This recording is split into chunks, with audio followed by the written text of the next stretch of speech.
Hey, good evening, afternoon, everyone. Welcome back to the Yokalan Research Channel for a new video. A special video. It blew my mind away. I think it blew Michael's and a couple of people I showed it to so far. It was broadcasted in French a couple of days ago, and I got a lot of hits and a lot of comments. I think you're gonna love it. It takes about an hour. There's a lot of material. I had to divide it in 6 chapters. And gosh, this is changing a lot of things in the game. It's not just about Oak Island, it's way bigger than that. And that's what I'm going to demonstrate you here.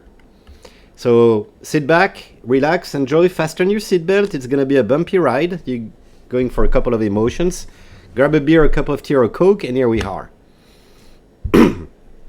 So as I said, these discoveries, because there's several, came after a comment from one of my viewers, and there's so many things I'm going to show you. I divided it in chapters. So this is chapter 1. Just let me check that I'm recording correctly all this. I don't want to do it twice if possible. Yes, it's recording. Okay. So it started. Do you remember the video I did about the work of Simon Miles, and Michael also did a video about it, showing a 45-degree line hitting some very specific points in Rennes-le-Château region. And by constructing the square around that 45-degree diagonal, we realized Nolan's Cross was involved, etc., etc. So that was 2 videos ago. And I received this email in French, and I'm going to hot translate it for you. Hey, Olivier, you have to work the same way you worked on your Rennes-le-Château model, starting with the 45-degree line. You start this line at the Château de Chambord. Château de Chambord, known at least for 2 things.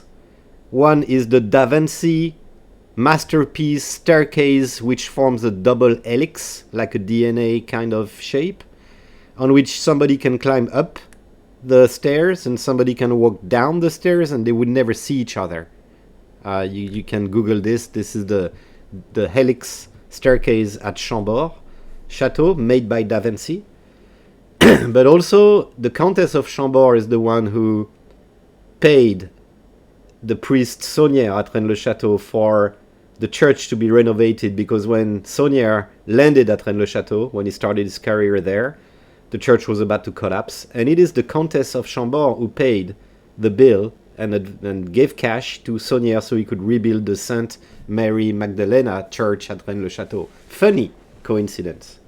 So he says you start your line from Château de Chambord, 45 degrees, and you'll hit a basilic, the Basilique Saint-Rémy in Reims, famous for champagne, famous for the region that hosted Hugues de Payens, for instance, who was from Troyes, which is next door. And Hugues de Payens is one of the founders of the Templar movement. And he said, from this diagonal, you build the square, you use the proportion, and you'll be amazed by what you're going to see. And that's all he gave me as a hint. So before I continue, when I published the video in French 1 week ago, I did not know, and this person didn't know, that somebody was already working on this very intensively. His name is Didier Coyac, and he's talking about François I, King of France, and those castles on that line that belongs to him. And I got hammered, virtually slapped, by a lot of his viewers saying, you're stealing Didier's work, you're doing plagiarism, you can't just steal people's work like this without quoting them. I mean, you know me, you've been following my videos. I definitely and systematically request for authorization and quote and reference my authorization from Simon Miles, from the Saunière Garden. I use pictures from book, and I got documented emails authorizing me to do this. So I always do that.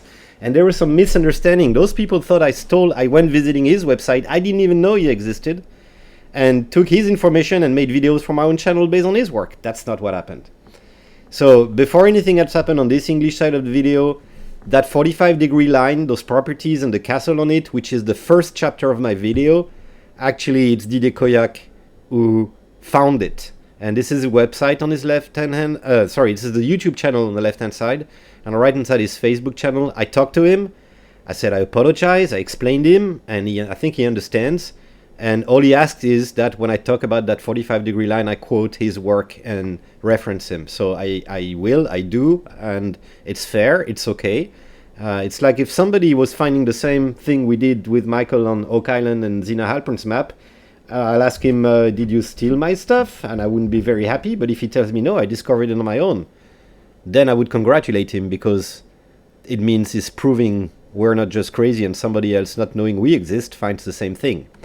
So just to make it short, I'm sorry, Mr. Didier, if I hurt your feelings and if you think I stole your work. I didn't, and we explain each other. But at least I'm referencing your site, and I know most of my American viewers don't speak French good enough because he didn't translate it. Everything's in French. But have a look, because there are some very interesting approaches in his work. End of the parenthesis.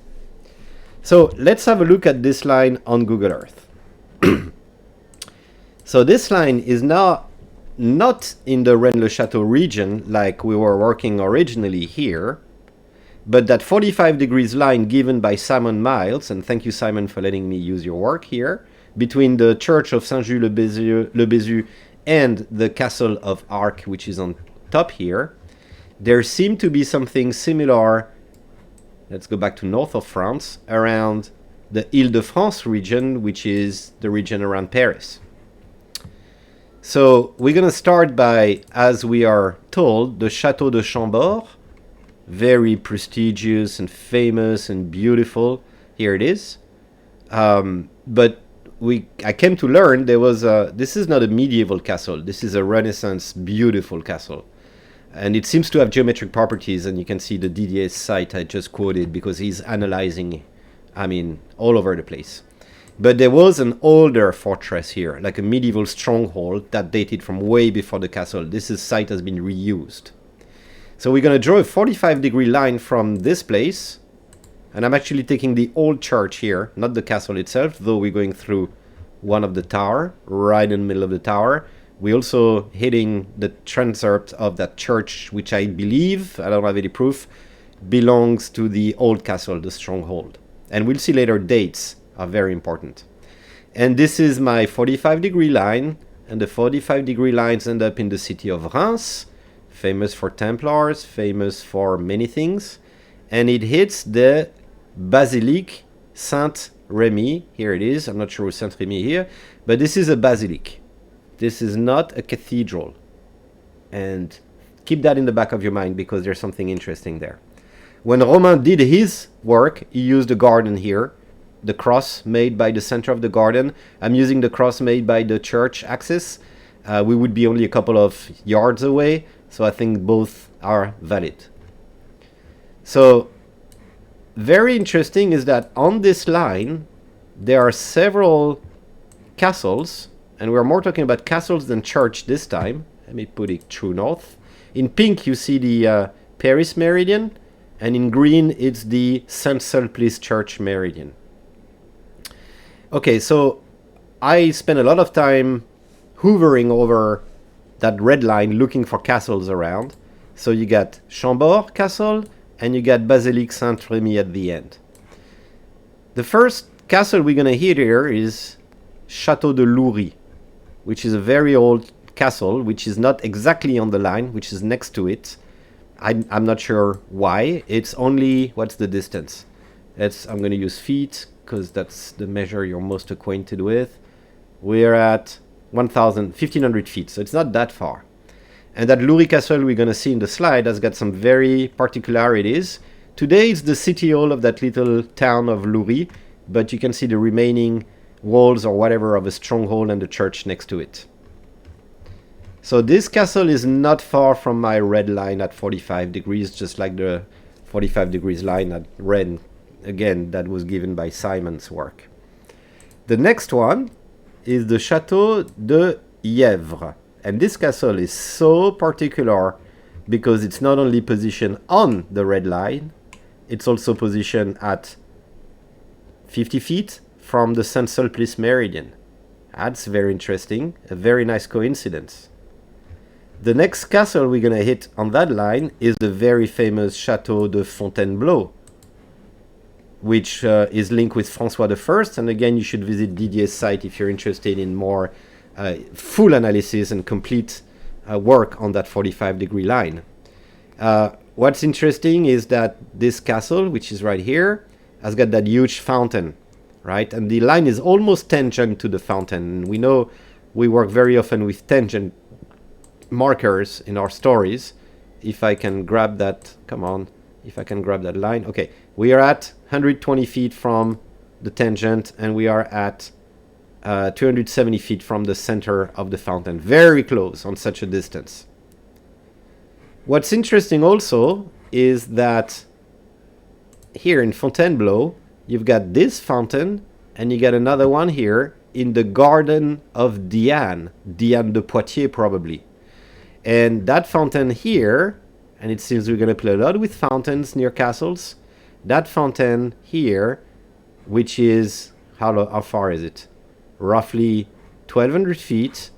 It makes an exact 90-degree angle with our main 45-degree line. Probably not by chance. Perfect 90-degree right angles. So that's Chateau de Fontainebleau. Fontainebleau, interesting. Is there a word fountain in Fontainebleau? Interesting. Let's carry on our line with the Chateau de Beaulieu, which is here, and Chateau de Jouy-le-Châtel, which is there. So they're not on the line, neither nor, but they're very next to it and they almost frame it. So they may be probably considered as marker on the line. Okay, so what do we have? We have a 45-degree line connecting the Château de Chambord to the Basilique Saint-Rémy, going straight to Château de Loury or next to it, exactly through Château de Yèvres-le-Châtel, exactly on the fountain of Fontainebleau, and exactly on the Basilique, which is the point I took. So that's a lot of special places on that 45-degree line, isn't it? Let's have a look on the PowerPoint. So that is the Château de Loury. And on the Château de Loury, which is now a city hall, there is a plaque, which is here. And I'm not going to translate all this for you. This plate basically is a cipher, very similar to the one we found in Rennes-le-Château. Why do I say it's a cipher? Because the way the letters are grouped, they don't form words. They form many words or cut words, or are not... when you read it phonetically, it's got a meaning, but word by word, it's crazy. And you can see here and there, some letters are put in capital, like the A of Dans, like the V of here, OV, etc. There's a lot of abnormalities. And again, Didier, that person I refer to, and his website, proposes a solution for this, link with the François Ier 45-degree line, etc. If you want to have fun, you can play with this. I started, but it seems he has a very thorough analysis of it. So it's one oddity of this Château de Loury, into which went François Ier, François I, and it's got that plate on it. This is the next one. This is like a stronghold, of course, the ruins. And this one is located exactly on the 45-degree line and on the meridian of Saint-Sulpice. It's actually the intersection. This is the beautiful Château de Fontainebleau, absolutely magnificent. And this is the end of the line, which is the Basilique Saint-Rémy de Reims. The Basilique Saint-Rémy de Reims has something very particular in it because it's got tapestry from François I. And there's 10 of them, but number 8 has got an error compared to all the others. Each tapestry, is made of 4 quatrains, 4 rhythm, 4 of them, except number 8, which got a 5th one. That is not a quatrain, it's just 2 rhymes, not 4. And here it is in Old French, and it can be read 2 ways, and I'm going to try to do a quick translation and explain you how you can play Language of the Bird on it. One way of reading it is Puisqu'avez-vous ce beau mystère, je vous supplie de le taire, which means in English, since you've seen this magnificent mystery, I beg you to keep quiet. But the way you can play with the sound here could be this well or this pit that you saw, this beautiful mystery, please keep quiet about it.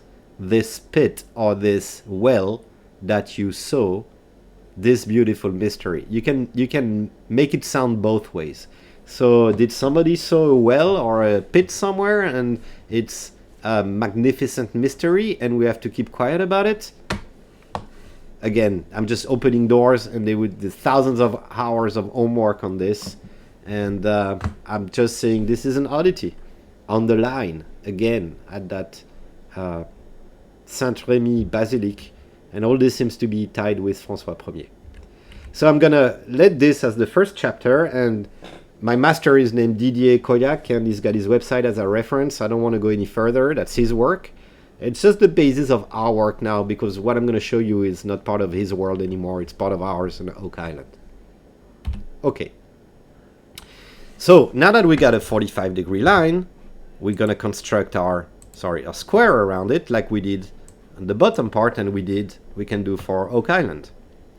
So how do we do that? It's quite easy. Since you get the diagonal, you draw your vertical, horizontal, vertical, horizontal square. Due east, due north, due west, due south. That's the square.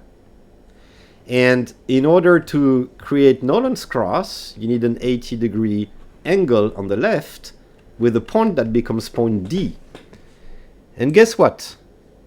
When you take the Basilique of Notre-Dame d'Alençon and you draw those two lines, which are 80 degrees apart, you create the same pattern as you had in Rennes-le-Château, when in Rennes-le-Château, that extension here, cone D it is, was not a basilique, it was the church of Campagne-sur-Aude. And what we did at the time is we built the Saint-Just-le-Bézu to the Tower of Arc diagonal from Simon's work. We derived the square using that diagonal, and we cut in the middle that square, creating a bisector of that angle. And that's all we did. And that's all what I'm going to do here again. So let's go back north. So what did we do? We had a 45-degree diagonal line. We did use the square around it. Those lines are 80 degrees on the left. And instead of having the church of Campagne-sur-Aude, we have the Basilique Notre-Dame d'Alençon that closes that line. Wow! That's already interesting that when you're doing that 80-degree angle lines, you end up on the basilique. That's pretty strong, isn't it? So, just like on our model, we create the bisector, which is right here, and I wish to thank, of course, my dear Michael for reviewing my Google Earth calculation alignments. This is like version 2. He squared it up. That really he did. Put things square, and that's exactly what you have. So one remark I didn't push on you, we were working with meridians at the Rennes-le-Château, where meridians were round numbers, vertical lines. Château de Fontainebleau is exactly on the meridian 4824.00000 on this red line. By chance? I don't know. I haven't drawn the meridian, but could be meaningful. So that's how you build the square. And of course, Nolan's cross will be here. Cone D is Notre-Dame d'Alençon. Headstone is this point of intersection. Code B and C on the side, and now that you have those points, you can determine by proportion where is cone A, where is La Hampe, and where is cone E. Okay, so far that's the square. Next. I said earlier, we're hitting basilics on our model. Why don't we hit cathedrals? Cathedrals are older usually. And I personally didn't know what a cathedral was versus a basilica. I'm not that deep into religion organization, Catholic Church organization. So I looked it up and I'm sharing with you. What's the difference between a cathedral and a basilica? The cathedral is the main church of a diocese, which is a organizational region for the church, for the Catholic Church, where a bishop usually officiates. And this is where the name comes from. Cathedra is the seat for the bishop. So therefore, it's a cathedral. So a cathedral is statuary. It's the main church of a diocese. Basilica, and that's coming very interesting now. A basilica is a church, any church, your city church could become a basilica if the Pope decides to. It's the Pope that names churches and upgrades them to the level of basilica. And it could be for some reasons. Either because the church is built on the tomb of a saint, or because the relics of the saint rest here, or because they are places of pilgrimage not linked with a relic, or any other reason. It's just the Pope who says, this place now I want it to become a basilique. And I didn't know that. So that's interesting for the follow-up of our story. Romain, my viewer on the French channel, gave me this as a complete picture. And Michael and I just an hour ago double check, and La Hampe is exactly at the intersection of the Saint-Sulpice meridian or Paris meridian and that red line forming the box. On the Rennes-le-Château model, it was a point out of the blue, but on to which other alignments were colliding. Here it's obvious. La Hampe is located at the intersection. That's a pretty coincidence, isn't it? I mean, La Hampe being given by both La Formule and Zina Halpern's map. It does exist. There is something there. Especially when you know that the small lake next to it is named the Lake of the Whale or the Lake of the Pit. Another coincidence. Okay, so that's the model we got. And it's the same model. And why is it not any Nolan's Cross and our Nolan Cross? Because of La Hampe. Again, La Hampe is very particularly placed at this point, this intersection. And to me, it means it's again the same Nolan Cross with the same point of interest. We don't know what's behind La Hampe, but or we guess on the island, not here. But that's there. So on that diagonal, we saw a lot of castles, right? Let's try to do a correlation. Here are the castles, Jouy-le-Châtel, Fontainebleau. And I'm not talking about the modern Fontainebleau castle. I'm talking about the stronghold, the first castle. And what's very interesting is when you look at castles, look at the dates. They're all built between 950 and 1250 for the last one. But again, this one you could almost cancel if you take Chambord-Louis, il m'en manque un, another one next to it. But roughly, that's when they were built. With a high concentration, it's the only one that stands out between those dates. Right? That's where most of them were built. Interesting, isn't it? It's almost, and some of them were built simultaneously.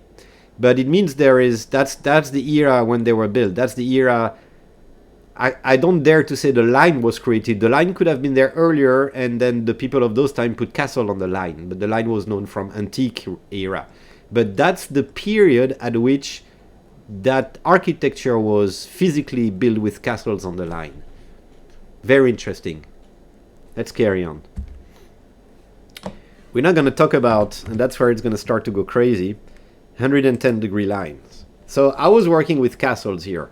And I said I spent a lot of time hovering low altitude that line. And I came to realize something else when I was working on it. Let's have a look. Did I lose everything? Yeah. Here we go. That's what I wanted to do. Yeah. Okay, so there's a lot of castles around, and there was one castle here that was exactly on the vertical line. Here is the castle. Oops. Or the ruins of the castle, or what used to be a castle. Castle of La Brosse. And it's placed exactly on that vertical meridian to Chateau de Chambord, right? When we're doing that branch of Nolan Cross. Well, I saw that there was that line going to the Loury castle. Straight to it. Okay. And it's meaningless until I discovered that from this castle, Château de Boulard here, to the Château Bourron, to the Château de Ivres-le-Châtel, which we already noted because of the intersection with the meridian and the 45-degree line, those lines were parallel. They're parallel by those numbers. To true north, 109 degrees 11, 109 degrees 87. Not bad as a parallelism. So I look for others, and I realize there's a castle here named Château de Bourron, and there's a castle here named Château de Nogent-le-Roi, and when you create that line, it's another parallel line. Now it's 111.1 instead of 109. So we're ranging between 109.11 and 111.1, like exactly 1 degree apart. The middle would be 110, I mean. The exact median would be 110 degrees. Remember, there's always a discrepancy between what the designer wanted and what the people on the field were able to realize, knowing that the distance between, for instance, those two castles in miles, I'm doing it roughly, is 58 miles. So finding the right alignment could have been a challenge. There's another one. It goes from Château de la Chasse here to the Château d'Ariba, which is there. And again, if you draw that line, you'll realize that the angle is 110.2 now. Wow! Lots of coincidences of parallel lines made up by castles, isn't it? That was something interesting. And I said to myself, there's one missing in the middle. They're almost coming out at the same rhythm, same proportion, and there's one missing in the middle. I'll get back to that. So my 110 lines, with the castles that are now involved, more castles involved. Look at the dates again. Arribas, 1150. This one between 80 and 12. Before 1350, 1250, 111, 1150, 950, 950, somewhere in between, 1050, 950. Oh my goodness. All those castles were created over a 150-year duration. And I don't know what it means. The 100 Years' War was not there yet, was it? I don't think so. So it was not to protect from... Let's have a quick look, because now I got a doubt. When was the 100 Years' War happening? Let's have a look. I don't want to search. Don't need you.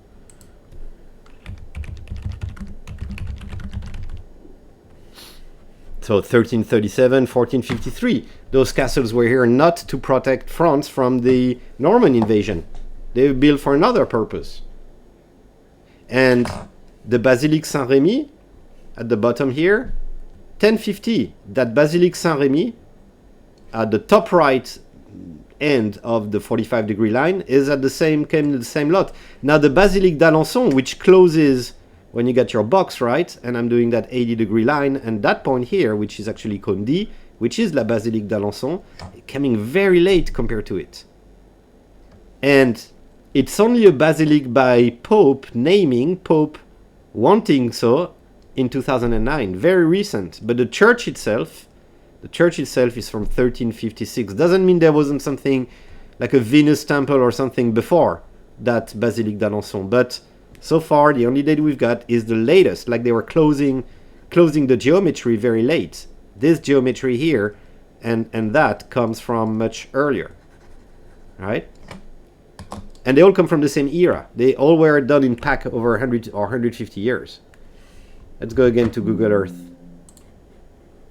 Or I don't need to, because I'm jumping to the next chapter, which is the Basilica, another basilique or basilica of Saint Urbain de Troyes. Let's go again. So this is where I am at the moment. All started from the Château de Chambord at the bottom. Draw that 45-degree line as per Didier's recommendation and work. End up on Basilique Saint-Rémy. Found several castles on my path. Some castles have weird plate and inscriptions, which is the Château de Loury. Some castles are exactly positioned at the intersection of the 45-degree line and the meridian, Château de Ivres-le-Châtel. And then I found a first castle that was exactly on the meridian going to Chambord Castle. And joining it with Loury, I came to realize another castle was linked with the next one, called Château des Boulards, at the same angle line, which kind of enticed me to look for other castles which should have this angle line. And I found 8 castles, therefore 4 lines related. That's where I was so far.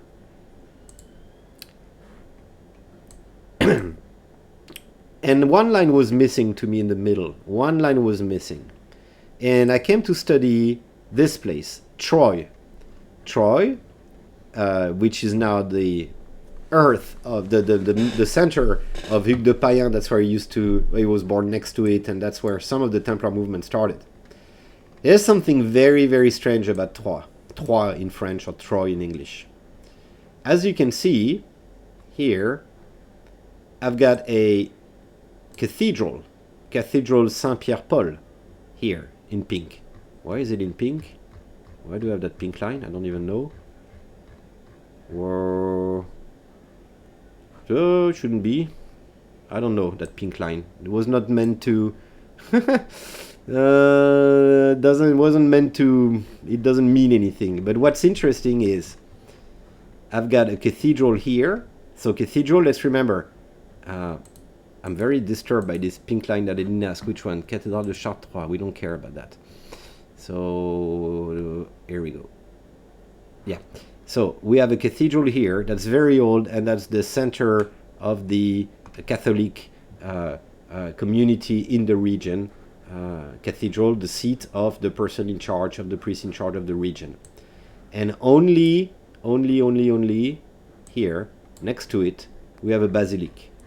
Back in the days, those places would attract pilgrims because, as it was mentioned, you would find some saint's relic or some saint's bones or piece of the original cross, and it would attract pilgrims, and they would pay, and that's how the church was making money. Building such places one next to each other put them in competition, doesn't it? When the distance between the two is only 0.26 miles, or in feet, we're talking 1,300 feet. You can walk there.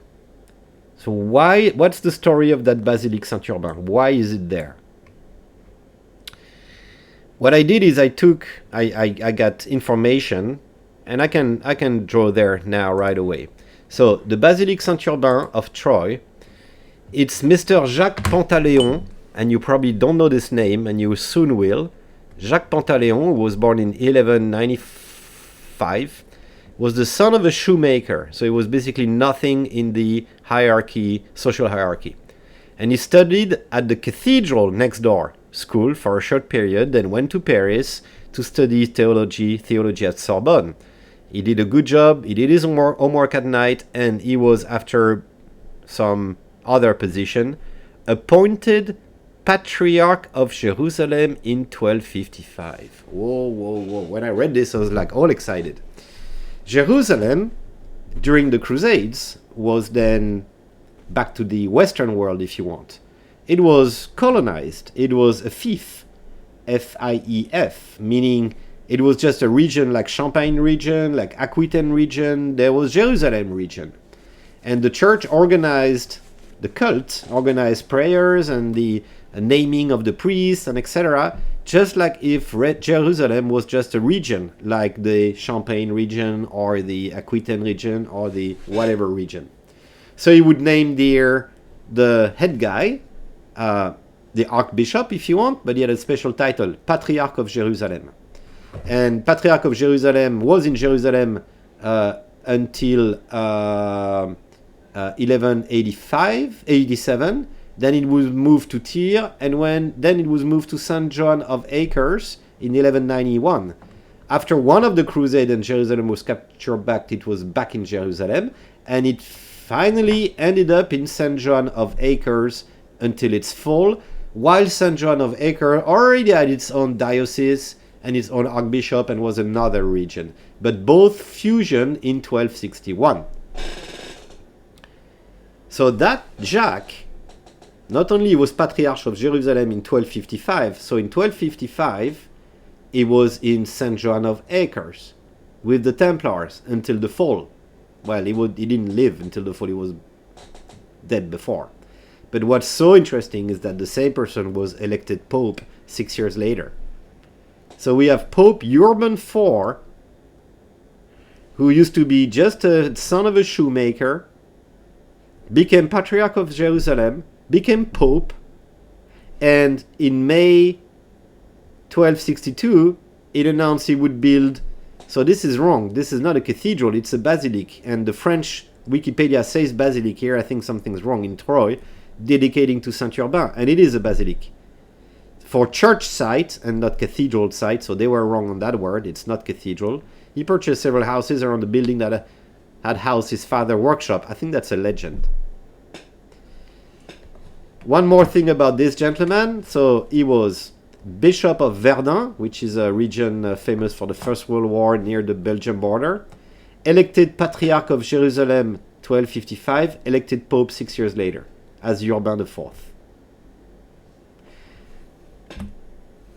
This Pope, like any Pope, and I didn't know this, we're going to learn something, he had something next to him called cubicularis. I never heard of that word in French.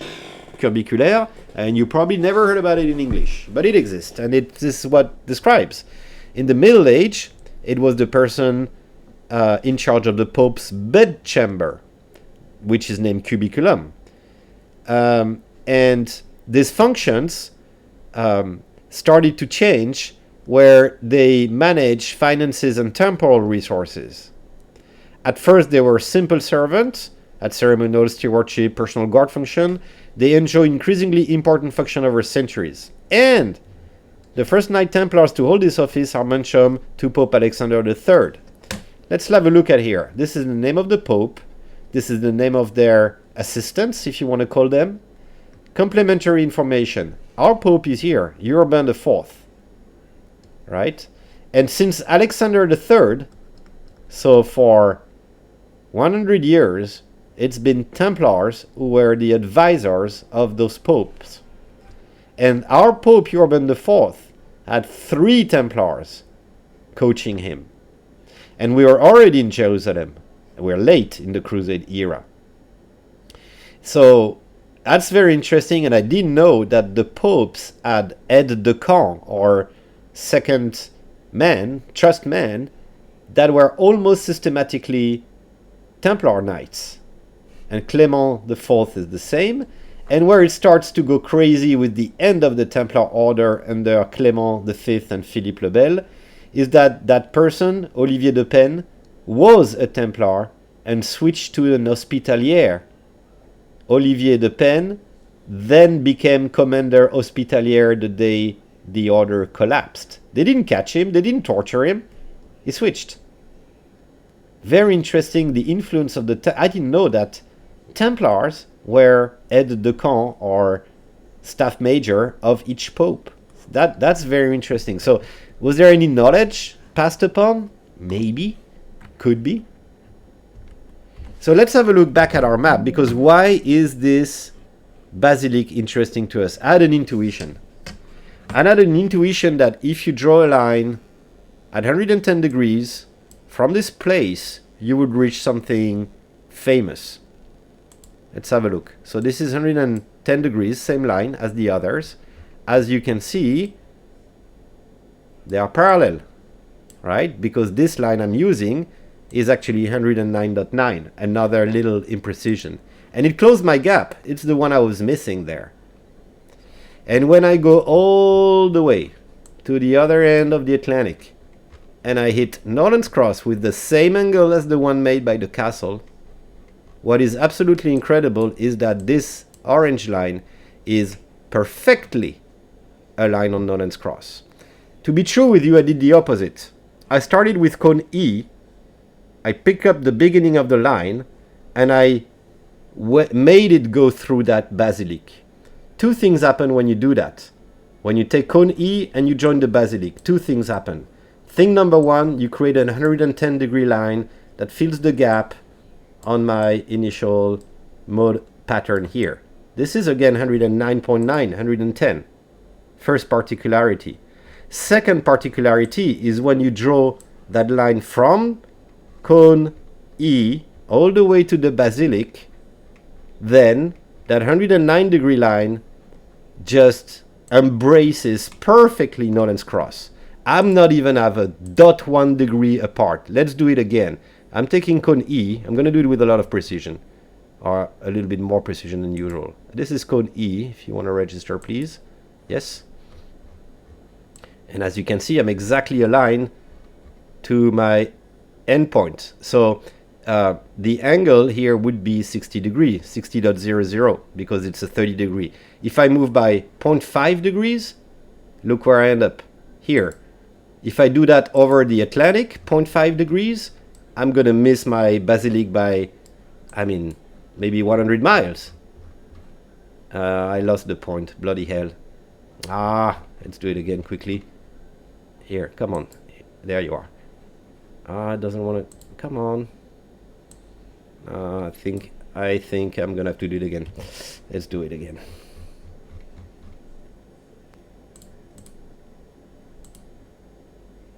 Here, let me grab, not good enough. Okay, now I grabbed it. So let's go around the world and just show what a 0.5 degree difference would make on that model. So that's my basilic with 109 degrees.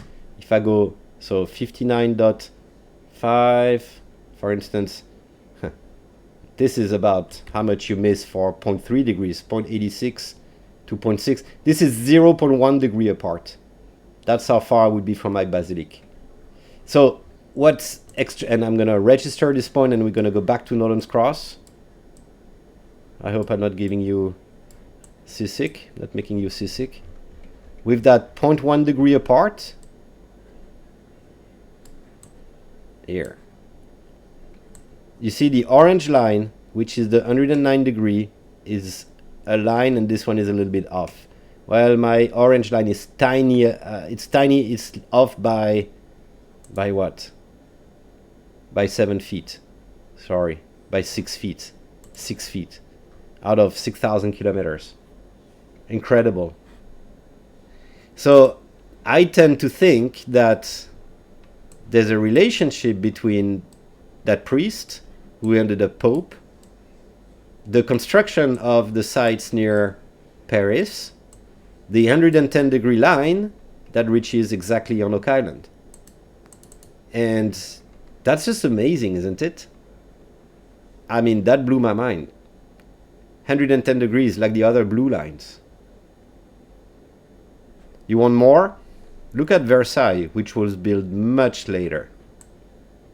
You see that line? Exactly a line with Versailles. I think this is 109.9 degrees. Versailles is like 109.1. There's a tiny little bit discrepancy. Isn't that mind-blasting? Okay. And this is, of course, Chateau de Versailles. Wow. 109.9 or 110 is what they intended, I think. And that basilic was created late by Saint Urbain. As he was Pope, he created the church and the basilic while he was living. He wanted this to be positioned there. Did he know about the secret on Oak Island? Did he order the secret on Oak Island to be built? And this is like his testimony or his marker? I don't know. But I think that's mind-blasting. That 110 degree line, if I go now to my PowerPoint, let's go to Jerusalem. Okay, what's up? If I draw the same 110 degree or 109.9 degree line, but from Château de Chambord now, here it is, 109.52, within the tolerances of all the others. Guess what? Again, I took Château de Chambord, I had that intuition, and I ended up on the Rock of the Dome in Jerusalem. The Rock of the Dome in Jerusalem, here, where the Templars supposedly were doing some research in the stables of Solomon, which is here at the bottom, because this used to be the Temple of Solomon, it became the Mosque of Al-Aqsa. So I took this line, I started here, I ended up my line at the Château de Chambord, and I measured the angle. And the angle is 109.52, which is another great coincidence.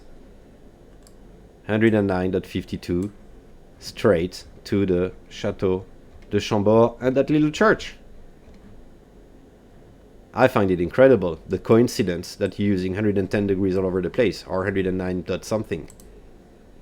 So now I can connect with this pattern Oak Island from the Basilique and the Dome of the Rock from Château de Chambord. I think that's just crazy.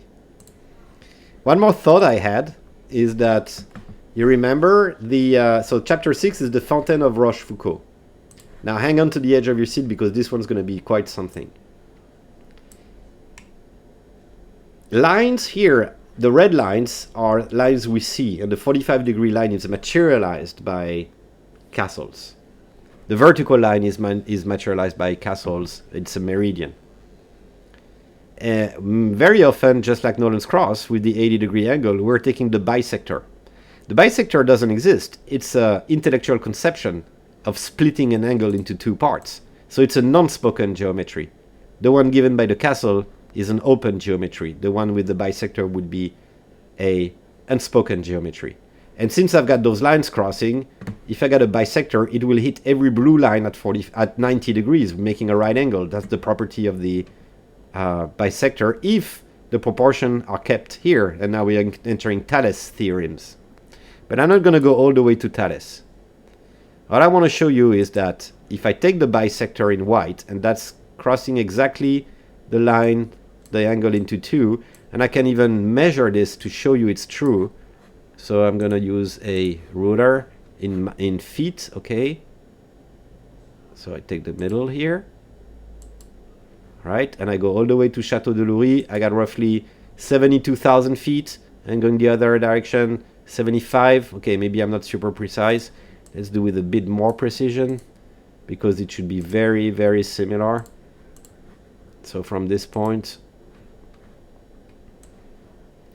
to this point, we're at 74.9, and here we are at 74.6. 74.6. So we only have 300 feet apart from that line crossing. No, I'm not taking the castle, I'm taking the red line, of course. So it is the bisector, really. And it cuts right angles there, and guess where it lands? In Paris. It hits le Château du Louvre, which is now a museum, but used to be an old fortress, with François Mitterrand built the glass pyramid right here. And at the other end of the garden, in an octagonal basin, pool, that line hits. Very interesting coincidence. And that's nothing compared to what I'm going to show you now. If you take now that bisector, but you're going south with it, it's the same white line. We're going south. And that bisector, and I swear I drew the bisector and I didn't connect this point. This point came after the construction of the bisector. I reach a castle, which is named the Castle of the Rochefoucauld family. Yes. And on this castle, in the property, there's an octagonal fountain, which is not even aligned in the middle of the garden. It's somewhere here.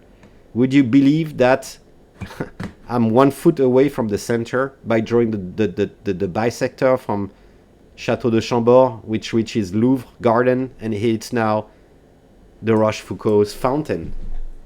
Precisely. I mean, that fountain is how big? Half of a tiny hundredth of a discrepancy in the angle, and I could not find this. How big is it? I can't get this working properly today. From here to there, that fountain is 10 feet apart.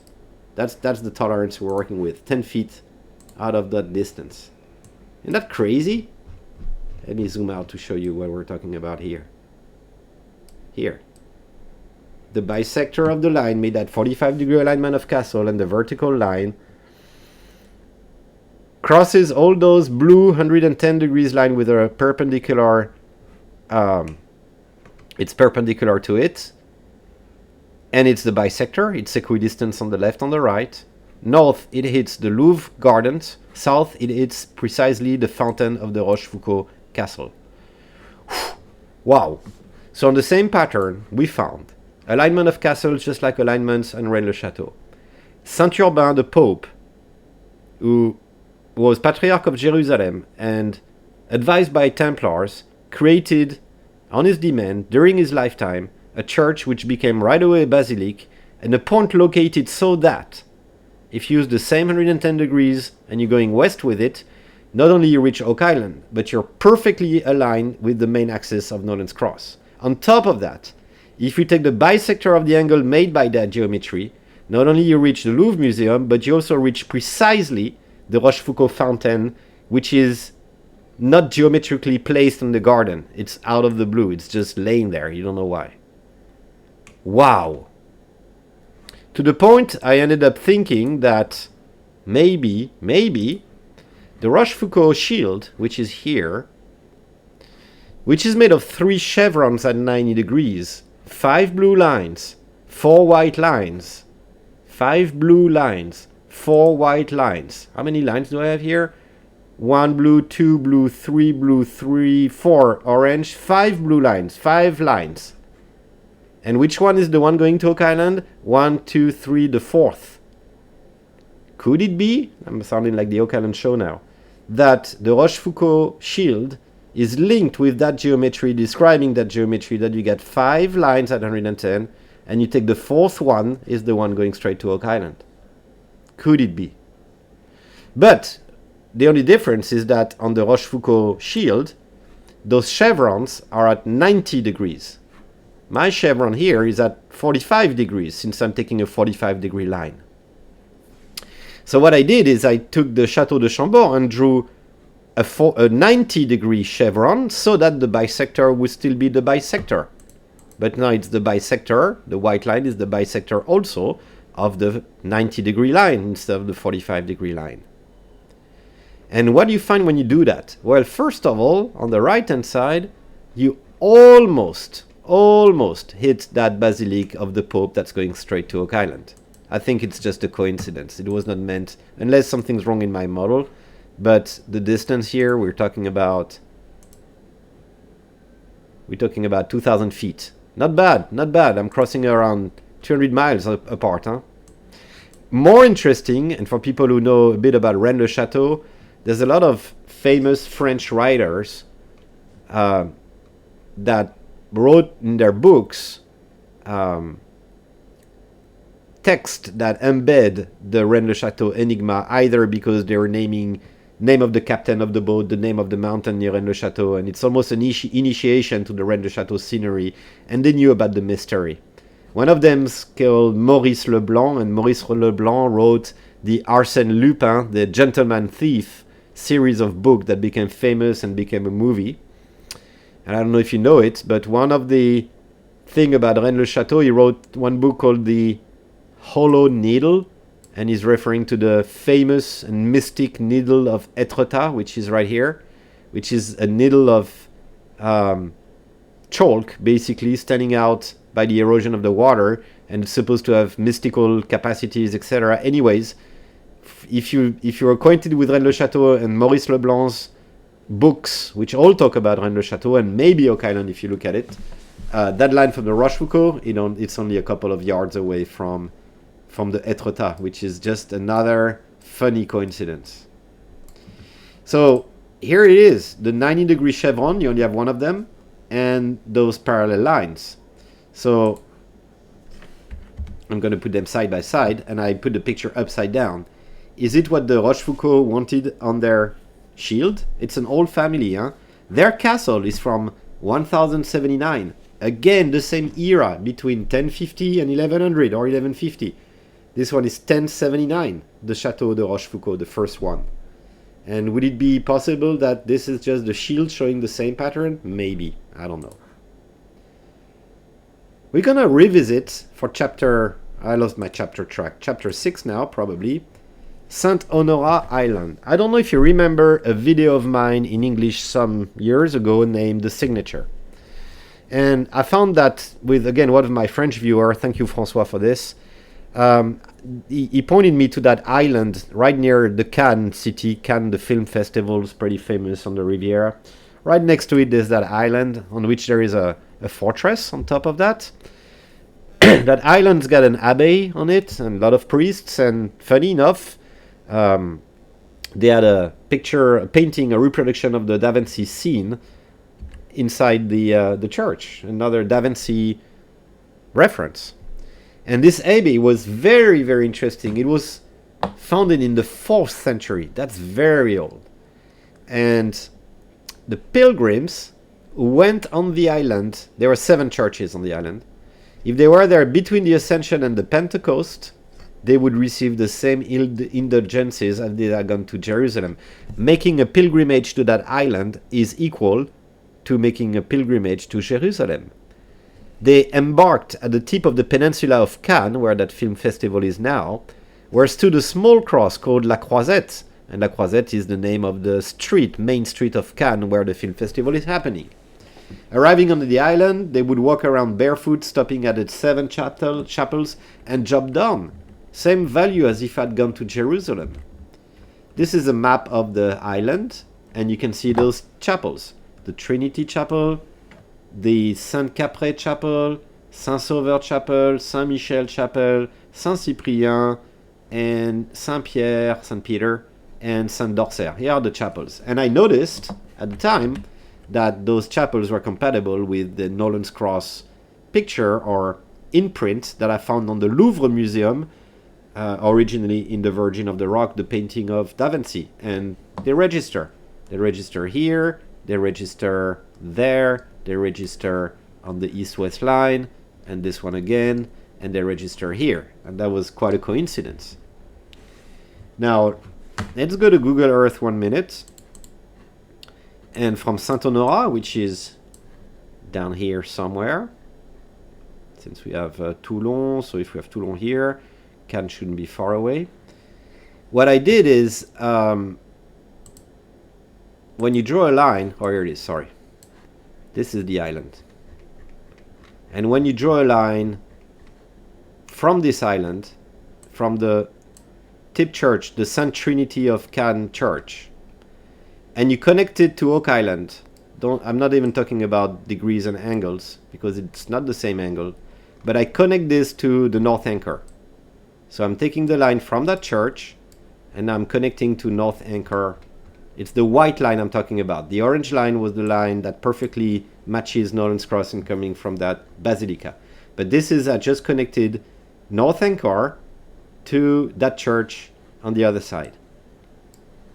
Now hang on to the edge of your seat, because this is not natural what I'm going to show you. This is not meant to happen, and it did happen. When I do that, and I go back to the Rochefoucauld castle. The Rochefoucauld castle is right here.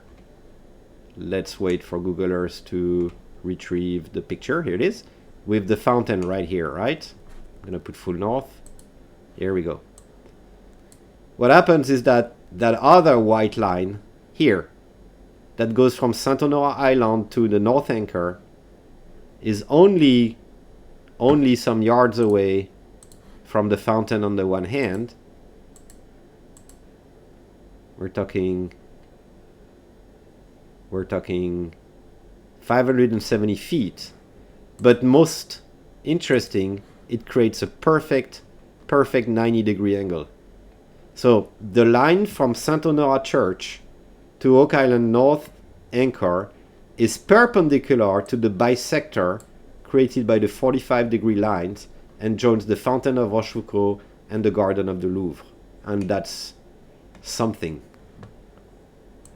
Wow, so that's the pattern all over the place. Oh, by the way, funny enough, when I measured this angle between the bisector and the orange line, I was frustrated because I couldn't find 90 degrees. It is not 90 degrees, it's 88 degrees. And I was like, something's wrong in the model. It should be perfect and it should be 90. The explanation is, it is 90 degree with another line, allowing that line to bend somehow and retrieve Oak Island when the real original, I think, genuine line is the orange one. The orange one is going straight aligned to Nolan's Cross.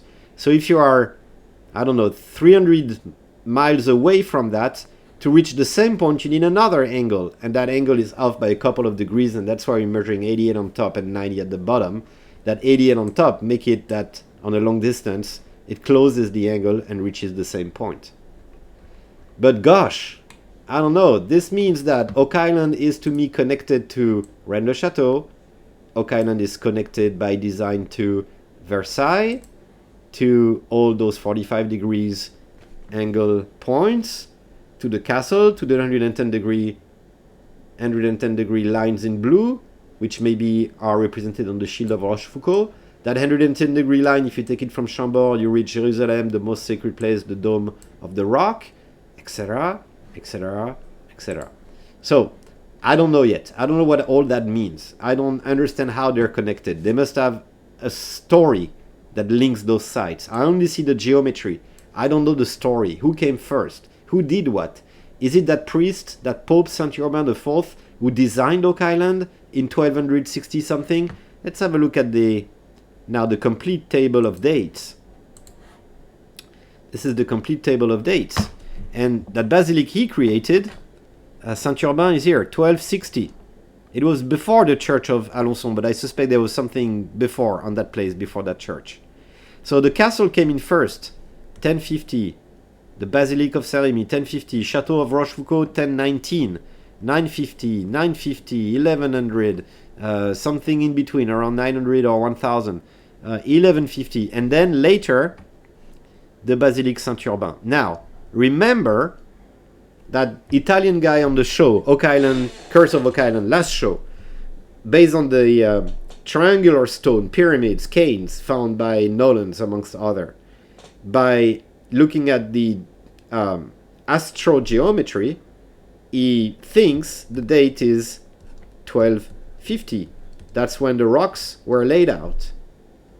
And could it be that under patronage, under command of Saint-Urbain, some people went on the island, laid out those stones in 1250, came back or didn't came back, maybe took some years to build all that architecture on the island, and in 1260 he decides to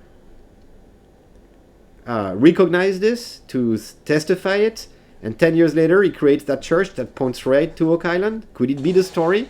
Is it Saint-Urbain IV that's behind Oak Island construction? Was he manipulated by his Templars advisors? I don't know all this, but it opens a lot of doors. It's always the same with Oak Island. When you finally found the passcode to one door and you open it, in front of you there's 5, 10, 20 more doors to open.